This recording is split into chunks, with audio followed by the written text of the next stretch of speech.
প্রথম দিনেই জমজমাট বিপিএল এর চট্টগ্রাম পর্ব। ব্যাট বলের উত্তেজনার পাশাপাশি ক্রিকেট ভক্তদের ঢল নেমেছিল জহুর আহমেদ চৌধুরী স্টেডিয়ামে। সবার কণ্ঠেই ছিল ক্রিকেটের গান, তবে এর মধ্যেও যথারীতি অনেকের অসন্তোষ ছিল টিকিট নিয়ে। নুডলস খান নাই তো নুডলসই খান নাই।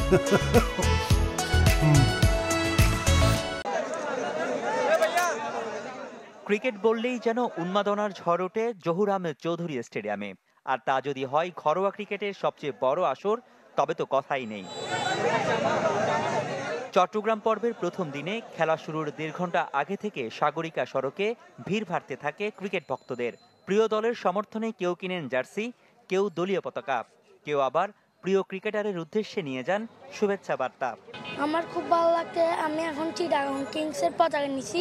নিজের পয়সা দিয়ে খরচ করে গাড়ি ভাড়া দিয়ে জার্সি কিনা, টিকিট কিনা, গামছরে দেখে এক আনন্দ আছে না। 3 বাচ্চাকে নিয়ে আমি খেলা দেখার জন্য আসছি। মাঠে খেলা দেখবো, আজকে সবাই নিয়ে আনন্দ উপভোগ করব। আশা করি আজকের ম্যাচটা ভালো হবে এবং চট্টগ্রাম জিতবে। বিপিএলকে ঘিরে দীর্ঘদিন পর যেন প্রাণ ফিরে পায় সাগর পাড়ের এই স্টেডিয়াম।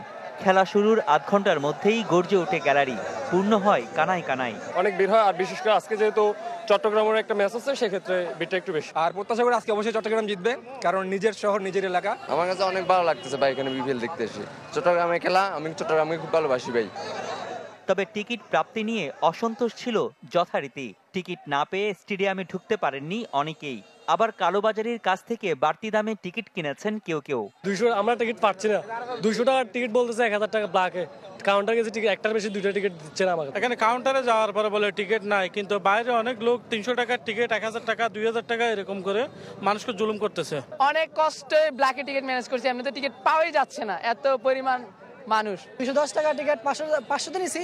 তারপর আলহামদুলিল্লাহ মনে করেন যে আরো আমাদের বড় ভাই আছে ওইখানে সিরিয়াল ম্যান দাঁড়া রয়েছে, ওইখানে পাইতেছে না। কাউন্টার ওরা কেন বাড়ালো না?